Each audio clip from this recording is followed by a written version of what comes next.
Right, Bertie. Thanks very much. So what we're going to do is we're going to talk first of all about how did you get involved in all this kind of stuff, all the theatre and all that kind of stuff. Were you from Waterford originally? Yeah. Where were you brought up? The Glen, Ballybricken.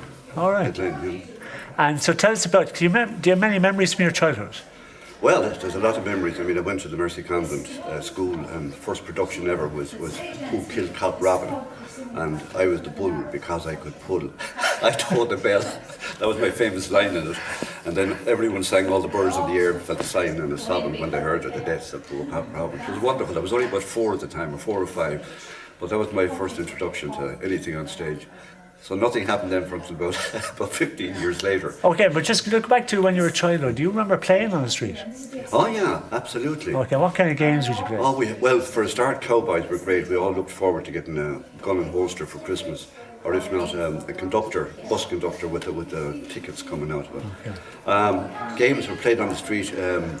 You had swinging around the pole with a rope, and it was very good at Wellington Street, just off Ballybricken. You had a great pole there because you could swing, hit the wall and swing back and hit the other wall, so it was great fun.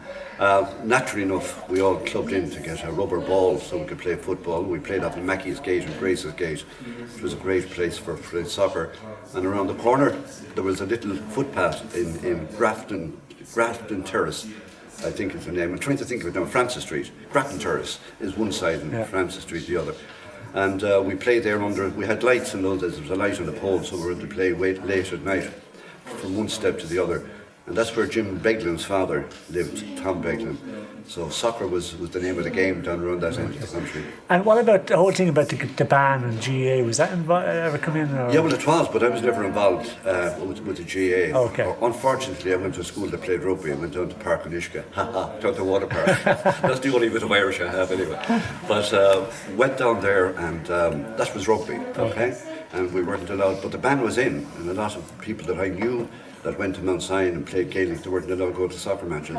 And if they went to Kilcone on a Sunday, the funny thing about it, you had Gaelic people out there who were spies, but they really went to see the match themselves, but they snuck on other people then at the end of the day. So you were very involved with football for a long time, weren't you? I was, yeah. Well, I played a lot of rugby, and then I played soccer and was involved. But in latter years, I suppose about 25 years ago, I got involved with Waterford United. Yeah. I became, for my sins, I was chairman for 7.5, 8 years. And for my sins, after 76 years, I moved it out from Kilcone out to the regional sports centre outside, did a deal with the then city manager, Michael Judy, and I did a deal with Bertie Ahern, and I don't mean that in the best sense, but we did get 600,000 to put into the centre outside to build a stand in that at the time. We did it nice and quietly.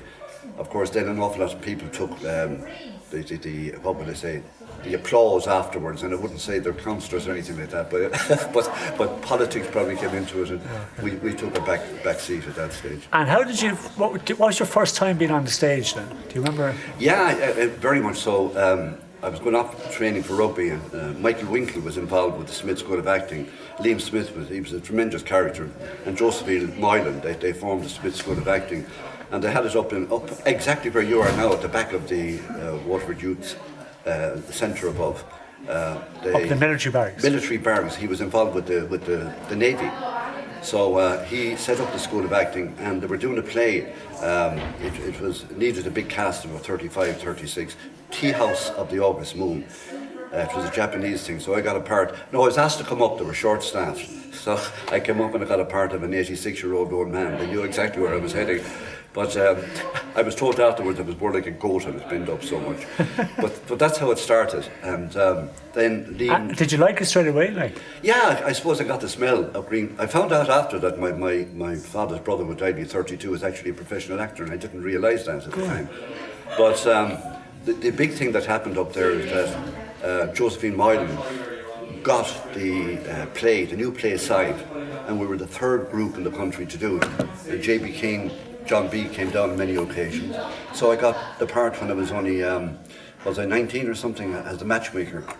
And the Smith School of Acting in Waterford was packed here for weeks. upstairs in the old theatre, the Municipal Theatre, and we went to Dungarvan, we went to Carrick and Clonmel. And was the Theatre Royal open at that stage? It was, yeah, but Smith School of Acting wouldn't have had the money to do that. The Waterford Dramatic Society were the big noise crowd at that stage. They came from upstairs down to the Theatre Royal, and they started doing all their productions down here. Okay. And so in 1960 or so, I did an audition to get into the Waterford Dramatic Society, and Ted O'Regan, I knew Ted pretty well, and so we did the audition, and I got through, along with a lot of other people, I'm sure, at the time, and that was the start of it. So and why was there an audition? Was it kind of like... Oh yeah, it was like a special club, and one thing about it was a bit toffee-nosed in some ways, because you had a lot of people coming into town, like bankers, and if solicitors were in town for a while, you got an awful lot of this type of individual who wanted to say they were in the arts. So I'm not saying they were all good actors, but some of them kind of passed, if I could put it that way. But the likes of Teddy O'Regan and that, I mean, the bread and butter of. But would you have had any ambitions at that stage to go on and become professional? Or? Yeah, 1959, 1960, around there, 61, I was asked for my sins. I was just told I should go to the Abbey. I was asked. Frank Bailey was a director. He died at 27 actually in a car crash. And I was compared to, not that I was good, bad or indifferent, but I was compared to different, like Jackie McGowan or something like that, characters. When I was young, I was always playing older parts. No, that I'm older and trying to play young parts. But I know Ted O'Regan as well used to say that he did have ambitions to become an actor. He did. Well, Ted had a great ambition for the theatre. He loved all aspects of it, not just of the theatre, but of literature itself, poetry. You'd see him up in the window in Johnstown, and as someone said, they were terrified of the kids because Ted would be reading poetry in one window and the gang would be hanging out the other window, oblivious to what was going on in Ted's mind. But he was great, and he had great encouragement. Himself and Mary had great encouragement. And then the backbone of the WDS, not necessarily people who were acting and directing, but you had the likes of Donald Goff, Marjorie Goff, Kay Welch, the admin crowd, and they really kept it going. And a lady called Maureen Devlin, her husband was the manager of the Savoy, and you probably wouldn't remember him, you're too young, Ollie, but he used to wear morning tails and the striped trousers as the manager up there. But she was brilliant, and they were there for years, and she directed a lot of stuff, and she was a great set designer. But she went over to Stratford-on-Avon, and that's where she lived. I think she died a few years back, but she was a great character. And I mean, it was all amateur, wasn't it? It was, yeah, except what they did every year, which was very good. They did major production, and they got directors from Dublin, professional directors. So they'd come down, and the play would be cast, and they'd go and they'd what would I say, have a chat with everyone about the play, and they kind of set it in a small way, whatever direction. And then a fortnight before the play, they come down every night, every day, they directed it. But you had tremendous characters. A fellow called Jim Fitzgerald, he was one of the great directors at the time. He was one of the big ones in RTE. He was in Europe and everywhere else. But I think Jim had a problem. That's why he came to us, because one night we were waiting for this new director to come, I should say, and they collected him on the train. And when he came in, he kind of had the shakes. And I think it was from some sort of abuse, and I'm not sure what it was, but Dick Culnan was a tremendous character. I did a hell of a lot over the years in all aspects. I told Dick he was a tremendous actor, but he should have been up in Denny's for years because he was a bit of a ham actor. That was the joke between us. Dick was extremely good, but Dick went up and got a fix for him.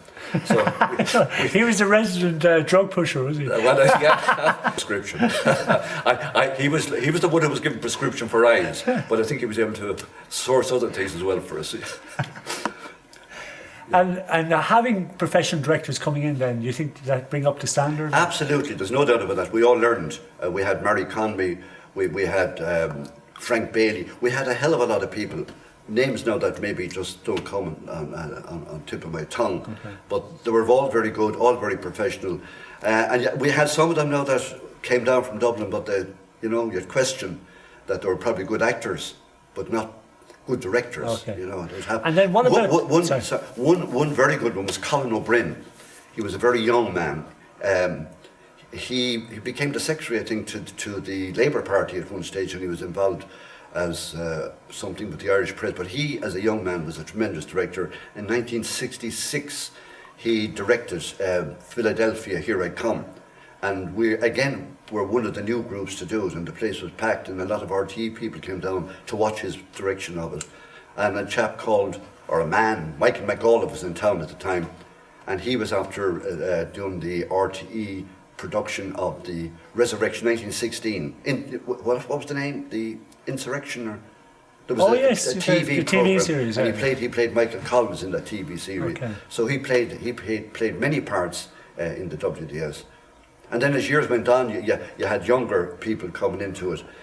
Someone like Jim Nolan, who had aspirations to go very far in the theatre, which he has done. I mean, the proof is in the pudding. Not on the stage now, but he's done a hell of a lot more than that. He's given actors a great opportunity to portray the characters in his productions. And what about people like Anna Manahan? Was she ever... Anna was there from the start, and she used to come to all her productions.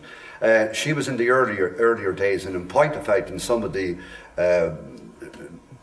old documents that we have, you'll probably see her photograph and see mention of her.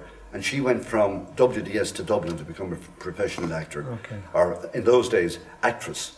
There was actor was male and actress was a female. But was that a very difficult transition for someone to go from amateur to professional? No, it's not with her. Okay. No, she was just a pro from the start. There was no doubt about that, and she always had the ability, natural ability, to do it. And when she over the years, she's proven herself at that. But there was a lot of other people who she probably helped, along the way. And she'd come down and she was very supportive of the WDS and never lost sight of the fact that she was a member. Yeah. And she'd come to the last night of the play, and she'd have a chat with everyone afterwards. Of course, we all looked up to her as the professional, especially when she did the rose tattoo. And we all found out in those days that was all about kind of her being pregnant and the expansion of the rose in her belly. But we were so innocent, we didn't know much about it then. Come here, just about the actual Theatre Royal. I mean, people often say, oh, it's Waterford's theatre and all that kind of stuff. But I mean, do you think, where is that come? Was there always a tradition of people going to see shows here in Waterford? Yeah, the Theatre Royal was always packed. One thing about it, the acoustics in the Royal are fantastic. I mean, you can project in a very light whisper voice, and it will go all around the place. So long as you're not speaking back up the way into the back wall, it will always have great. But it had a presence in itself. It's not that it was ghostly like, but if you're rehearsing here at 2 in the morning and that, there was an eerie sense about it, of tradition of theatre that was there. And it was always very well supported. It was very difficult to get into a production. Even the WDS, once the booking opened in the book centre, which was opposite the Savoy, when the booking opened on a Monday morning for the following week, nearly packed before the end of the week, it was wonderful. Then you got the balcony, the overflow on the balcony, but we never filled the gods. That was left to the De La Salle Musical Society for their production of Oklahoma or something like that. And what was that thing about Waterford in the sense of the theatre tradition, but also the musical tradition? I mean, it's a big musical town, isn't it? In point of fact, if you look at it, there was about, I think, 3 or 4 drama groups around it. Drama Circle were very good. The late Tom Healy was involved with that.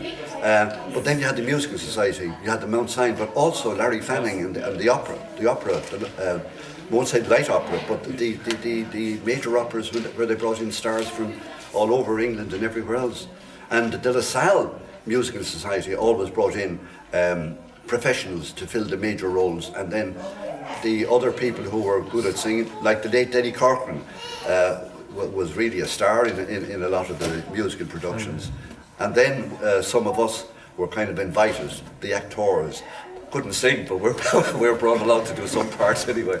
Ted used to often say that he could never remember a good performance, but he always remembered things that went wrong. Oh yeah, I remember Ted. So tell us some things that went wrong. I remember quite well in Beckett. Ted was the Bishop of London, and John Thompson and Terry O'Sullivan, who was city manager at one stage here, he was the Bishop of Norfolk or something like that. We're all sitting around a table, and Ted was up on top, and he was giving out a big speech, and of course next minute we saw in front of us his false teeth. They bounced. They bounced at first. The spray came afterwards. So we had to kind of keep nice and straight, as if nothing happened at all. Because in those days, there was no such thing as false teeth. When they went out, they were out. There was a lot of another thing. Dick Doyle. Dick was another character who played a lot of parts in Dublin, yes. And before my time, Dick couldn't remember his lines, and he was always at back, either down left or whatever the case is. And Dick, you're on, Dick, you're on. Off he went, script in the hand, and the audience were looking at him, walking on, he reading the script. So he was supposed to hit another man another night with a mock gun, but he had a hard gun. He hit the other man, he went down, so the curtains had to come across. Small little things like that happen. It's funny how you remember all them, isn't it? Well, there's stories that are there, and I'm sure there's a lot of other stories where Mary Conway, or Conway, she was a professional who came down, and she was quite, she was quite large, if I could put it that way. And she was always kind of, no, you must do this and you must do that and that. So one evening we were waiting on the stage, and she wasn't around, we thought. So I was on stage and I put 2 yokes up on my jumper and I was going along the stage and said, no, everybody must do this and everyone do that. And she said, Bertie. And I said, sorry, sorry, Mary. Oh, simple things, Holly, simple things. And what about the fellas that work backstage on the Theatre Royal? Yeah, well, they were what would I say, the backbone of it. One of the very good ones that came along after Teddy produced a thing called Christmas in the Marketplace, and he brought on a lot of people out of City Hall along with him in the choir and things like that.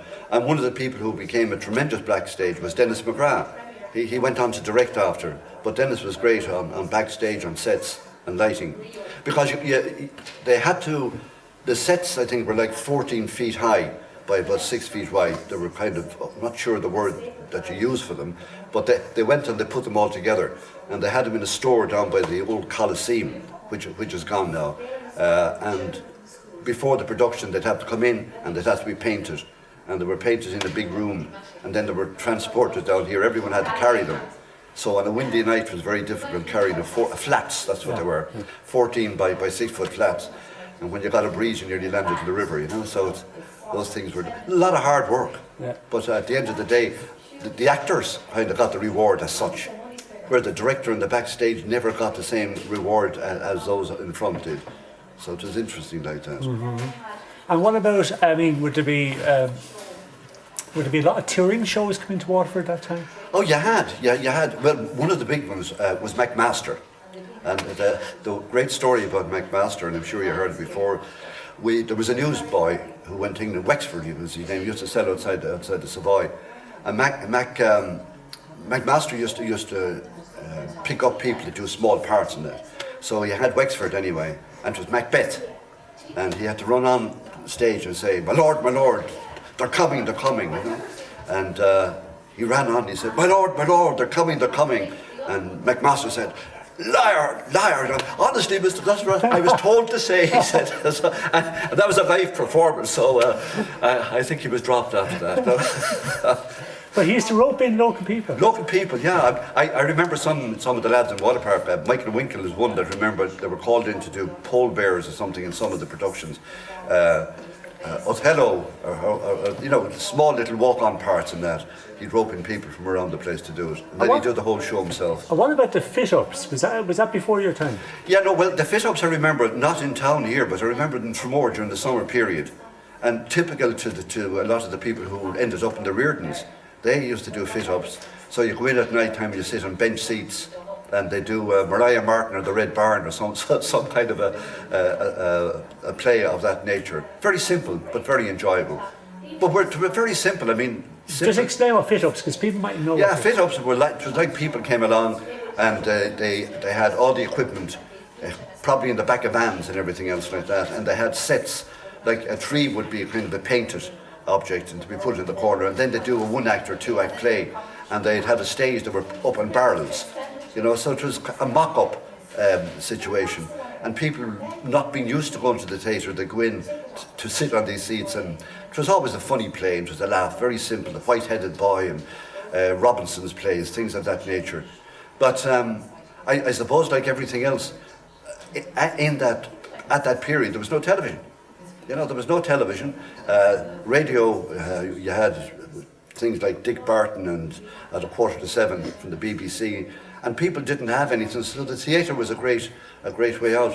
because also in the Theatre Royal, apart from straight theatre, you had Maureen Potter, Jimmy O'Dea, Jack Carews, Jack Lynch.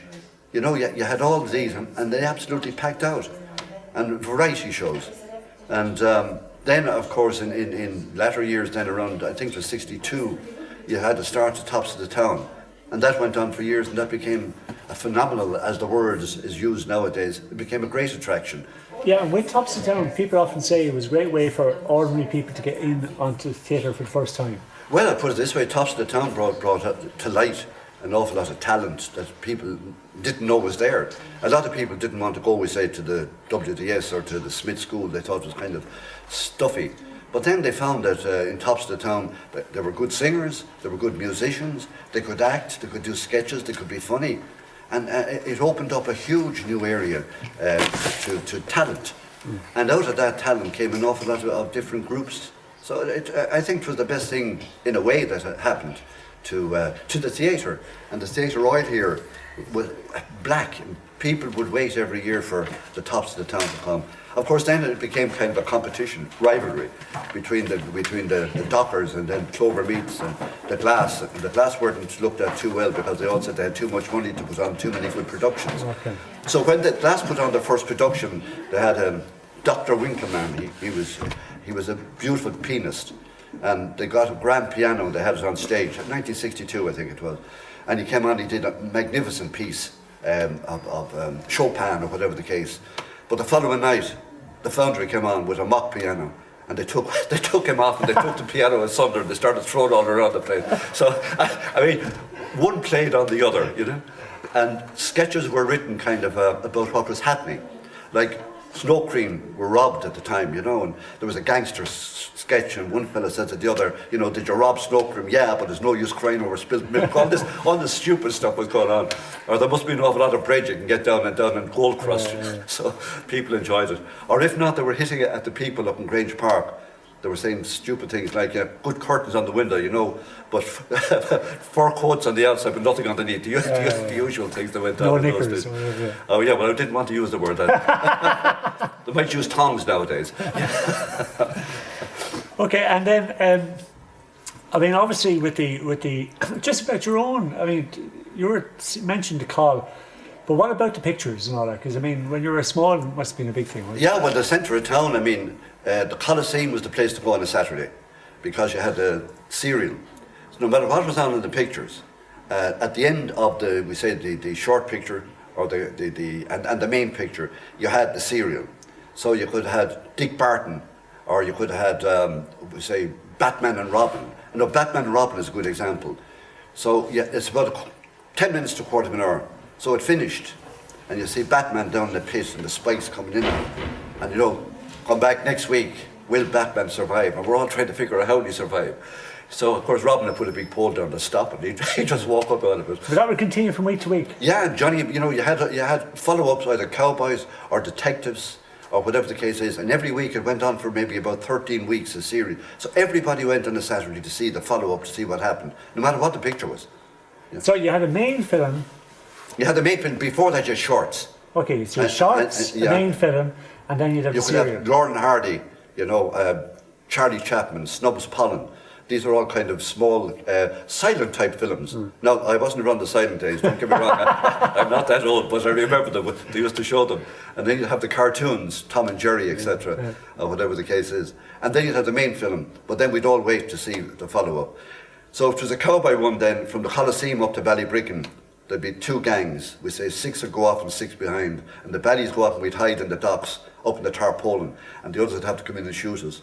So I was very, very annoyed at times when we played these cowboy games, because when you shot someone, they said they weren't shot, and you said, I shot you. Yeah. They said I wasn't shot. So I was trying to invent a gun with a choke in it, so that when you hit it and you shot and I show a mark. I was ahead of my time, sure, years after they had paintball and everything else like that, but I hadn't the brains at that time to come up with it. I come here, what was the difference then between the Coll and... The Boy and the Regal were kind of the main two. Okay, and also Theatre Royal had films going on here on different occasions. And they had a film, Mutiny on the Bounty, here. And everybody started running down to it because there was a scene of all the ladies on the island with nothing on them. and it was packed. All the boys were coming down. I think they came in twice or three times to make sure they saw that part of the film.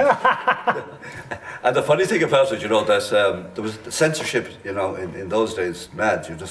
You'd see kind of a film and you're looking at it, and next minute you see a man going into a room and a woman going into a room into the bedroom. Next minute it was gone. So you didn't know what was happening. So you were trying to figure out what was going on there. Or occasionally what happened, or watching a film, there's 4 reels.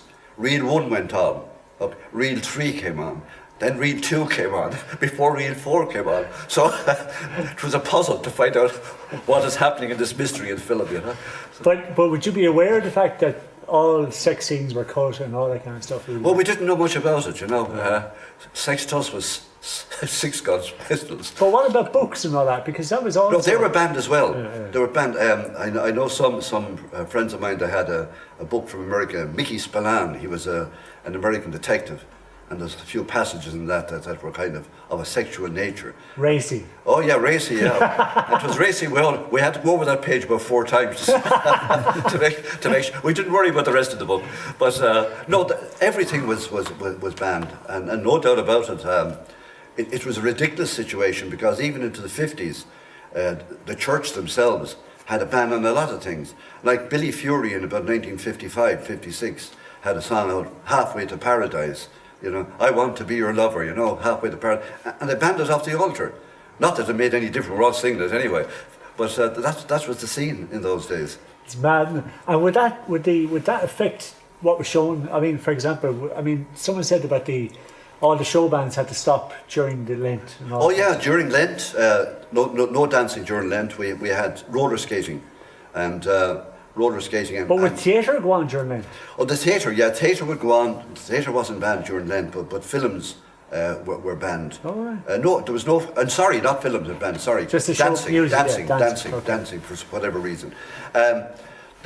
Something just came across my mind when you were saying what was good and what was bad in relation to the period of time, and that flies by, so you can cut that out when you're coming to it. And cut it all anyway. Where were we? We were what was happening during Lent. Yeah, everything in Lent was geared to the church in a lot of ways. People went to confraternities, retreats. There was an awful lot of serious things happening. On a Good Friday, you had no meat of any sort. Yeah, but you were moving in circles, probably, it was in the theatre world, with people that probably weren't Catholic. I mean, some people would be... How did they find out? Yeah, it never arose. Everyone, for whatever reason, these things never arose. What did arise from time to time is that if people went out and knew Protestants, to use the term, with them, and they were great friends with them, and a boy went out with a girl, there was always a question in relation to how far they could go in their lives, because when it came that they wanted one another, then there was the question at the end of the day, where are the children going to be? Are they going to be Catholics and that? And it was a serious and a wrong situation. And people would say, look, do you mind I'm a Catholic, or do you mind that I'm a Protestant?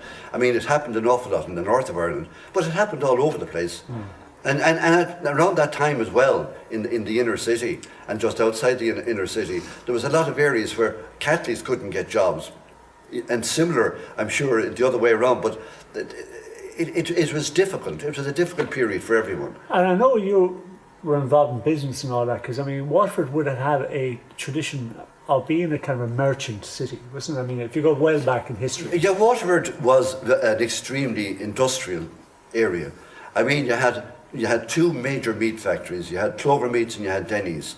You had the Waterford Iron Foundry, were a huge factory at that particular point in time. You had the jute factory, you had Willie Watt's factory down around Denny's Lane. You had abattoirs around. You had a lot of things going on.